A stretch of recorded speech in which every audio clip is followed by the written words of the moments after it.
Good morning সবাইকে। আমি সুদেব, আপনাদেরকে আমি স্বাগত জানাচ্ছি আমার এই নতুন ব্লগে। আজকের রুম থেকে বেরিয়ে যাচ্ছি দার্জিলিংয়ের অবস্থিত একটা ঐতিহাসিক ঘুম রেল স্টেশনে ঘুরে দেখতে। এই স্টেশনটি ভারতের অন্যতম উচ্চতম রেলওয়ে স্টেশন।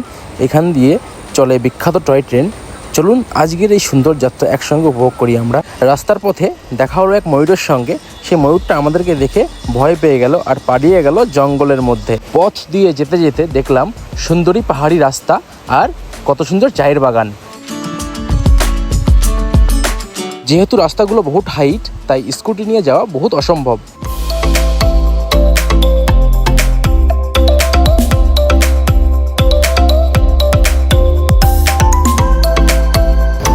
हाय सिस्टर, कैसे हो सब? ठीक है? हाँ ठीक है। क्या नाम है आप लोगों का? Bye bye.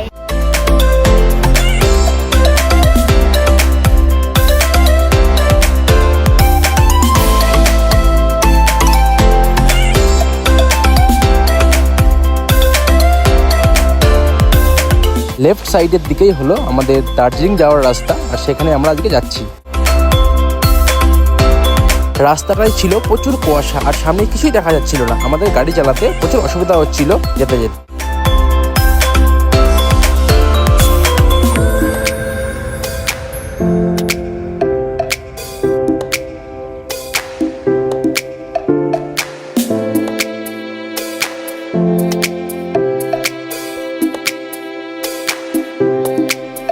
ঘুম স্টেশন এখান থেকে মাত্র 6 কিলোমিটার, আর আমরা খুব কাছাকাছি চলে এসেছি।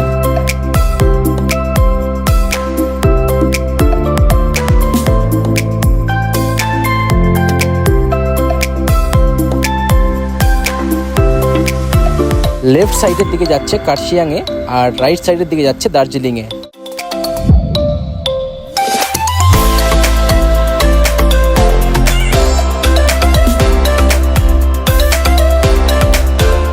রাস্তাটায় চলার পথে দেখলাম রেল লাইন রয়েছে, আর এটা আমাকে খুব অবাক করে দিল, কারণ আমি ফার্স্ট টাইম দেখলাম পাহাড়ি এলাকায় রাস্তার পাশে দিয়ে রেল লাইন। আর অবশেষে আমি পৌঁছে গেছি ঘুম রেলওয়ে স্টেশনে। চারিদিকে পাহাড় আর ঠান্ডা হাওয়া আর এক অন্যরকম শান্ত পরিবেশ। এখানে দাঁড়ালেই মনে হয় সময়টা যেন একটু ধীরে চলছে। এটি দার্জিলিংয়ের কাছে অবস্থিত একটি ঐতিহাসিক রেলওয়ে স্টেশন। এখান দিয়ে চলে বিখ্যাত দার্জিলিং টয় ট্রেন, যা পাহাড়ের বুক চিরে এক অসাধারণ যাত্রা অভিজ্ঞতা দেয়। স্টেশনটা খুব বড় নয়, কিন্তু এক সৌন্দর্য আর ঐতিহাসিক বিশেষ করে তুলেছে। চারিপাশে তাকালেই সবুজ পাহাড় আর কুয়াশা আর সুন্দর দৃশ্য মনটা ভরে দেয়। চলুন আপনাদের স্টেশনটা প্রত্যেকটি কোণা ঘুরিয়ে দেখাই। যদি ভাগ্য থাকে তাহলে আজ টয় ট্রেনে চাপবো, আর ভিডিওটি শেষ পর্যন্ত অবশ্যই দেখবেন কিন্তু আপনারা। এই স্টেশন শুধু একটি রেল স্টেশন নয়, এটি পাহাড়ের ইতিহাস আর অসংখ্য ভ্রমণকারীর স্মৃতির সাক্ষী। এখান দিয়েই ধীরে ধীরে এগিয়ে যায় বিখ্যাত টয় ট্রেন। আমি এখন দাঁড়িয়ে আছি ঐতিহাসিক ঘুম রেলওয়ে স্টেশনে। সমুদ্রপৃষ্ঠ থেকে প্রায় 2258 মিটার বা 7407 ফুট উচ্চতা অবস্থিত এই রেল স্টেশনটি। 1879 সালে এই স্টেশনটি প্রতিষ্ঠিত হয়।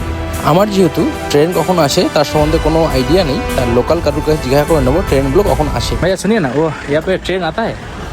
कितना बजे आता है ट्रेन? टाइमिंग तो नहीं बता है। दिन में आते रहते आधा घंटा। अच्छा आता रहता है। तो यहाँ से जो है ट्रेन कहाँ जाता है? Good question. You are a good question. वैसे ज़्यादा रूम दार्जिलिंग राउंड करते रहते हैं। अच्छा और एक ट्रेन साइड सिलीगुड़ी का। ভাইটা বললেন এখান থেকে ট্রেন শিলিগুড়ি আর দার্জিলিংয়ের দিকে যায়, আর যার ভাড়া কিনা হতে পারে 1800-2000 টাকা পর্যন্ত। ছোটবেলায় ভাবতাম যে বড় হয়ে কোনো দিন ঘুম স্টেশনে ঘুরতে যাব, আর আজকে আমার সেই স্বপ্নটা পূরণ হয়েছে। আর আজকে আমি খুব খুশি হয়েছি এই ঘুম স্টেশনে এসে। এই রেল স্টেশনটাকে UNESCO 1999 সালে দার্জিলিং হিমালয়ান রেলওয়েকে ওয়ার্ল্ড হেরিটেজ সাইট হিসাবে স্বীকৃতি দেয়। এখানে চলা টয় ট্রেন 2 ফুট গেজের সরু লাইনে চলে। স্টেশনটা সারা বছরটাই ঠান্ডা আর কুয়াশাচ্ছন্ন থাকে, বিশেষ করে বর্ষা আর শীতকালে। ঘুম রেলওয়ে স্টেশন থেকে 8 কিলোমিটার দূরে রয়েছে দার্জিলিং রেলওয়ে স্টেশন, আর যেখানে যাওয়ার জন্য আমরা প্রস্তুত হলাম এখন। আর আমরা যেহেতু যাচ্ছি স্কুটিতে, তাই একটু সাবধানিতে যেতে হবে আমাদের। এই হলো আমাদের স্কুটি। হেলমেটটা পরলে পরে চালান কাটবে। হেলমেটটা পরে রওনা দিলাম আমরা দার্জিলিংয়ের দিকে। আর এই ট্রেনগুলো কিন্তু রাস্তার মধ্যে বা রাস্তার পাশ দিয়ে চলাচল করে। দেখুন ফাইনালি সেই টয় ট্রেনটা এসে গেছে আমাদের সামনে। আর এই ট্রেনটা ছিল কয়লার ট্রেন। কিছুটা এগিয়ে দেখতে পারলাম আরেকটা ট্রেন আসছে, আর এটা ছিল ডিজেলের ট্রেন।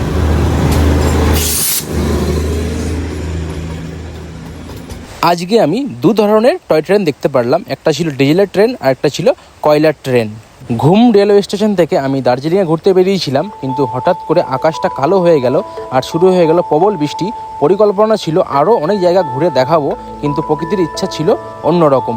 ফিরে যাওয়ার সিদ্ধান্ত নিলাম আমি, তবে ফেরার পথটা যেন এক নতুন অভিজ্ঞতা হয়ে উঠল। বৃষ্টিতে পুরোপুরি ভিজে গেল আমার শরীর, আর আমার প্রচণ্ড ঠান্ডা লাগছিল সেই মুহূর্তে। আমাদের কাছে এখন চ্যালেঞ্জিং হয়ে গেল আমাদের রুমে পৌঁছানো এইখান থেকে।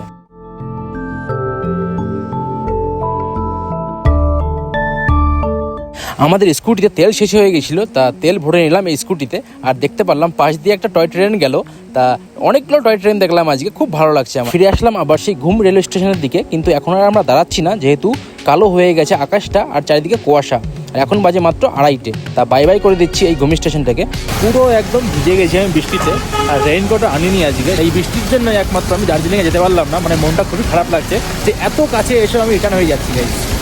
প্রচণ্ড বৃষ্টি হচ্ছে গাইজ, যেহেতু এটা রেইনি সিজন, বর্ষার সিজন, সেই কারণে।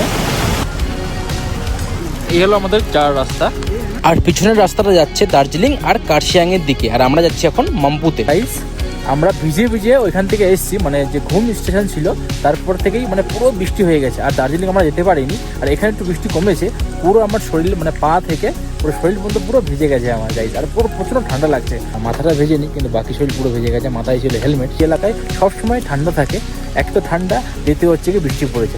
আর পরের বার ট্রাই করব দার্জিলিংয়ে গাড়িতে করে যাওয়ার নাকি স্কুটিতে করে। আবার রাস্তা দিয়ে আসার পরে জায়গায় দেখতে পারলাম আমরা একটা ছোট্ট একটা সবজির দোকান, মানে এখানে অর্গানিক সবজি পাওয়া যায়, তাই এখান থেকে কিছু আমরা শাকসবজি নেব। এই যে সবজিটা আপনারা দেখতে পাচ্ছেন, এটা হলো স্কুসের ডান্টি, আর তার সঙ্গে রয়েছে দেশি মুরগির ডিম। এবার আমরা পাহাড়ি রাস্তা ধরে ধীরে ধীরে আমাদের রুমের দিকে রওনা দিলাম।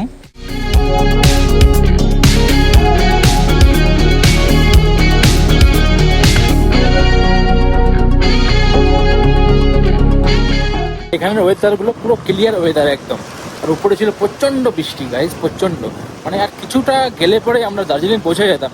রিগ্রেট হচ্ছে আমার এখন, মানে পুরো আফসোস হচ্ছে যে দার্জিলিংয়ের কাছে গিয়েও আমরা যেতে পারলাম না, পৌঁছাতে পারলাম না দার্জিলিংয়ে।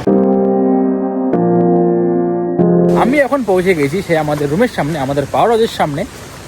আজকের ভোরবেলায় গাইজ আপনারা দেখতে পারলেন যে আমি ঘুম যে জায়গাটা, ঘুমের যে স্টেশন, সেই ঘুম জায়গাটাকে আমি এক্সপ্লোর করেছি যতটা পেরেছি, যতটা শর্ট টাইমের মধ্যে, কারণ বৃষ্টি চলে এসেছিলো। আর আমি যাচ্ছিলাম সেই দার্জিলিংয়ে এক্সপ্লোর করার জন্য, দেখানোর জন্য আপনাদেরকে।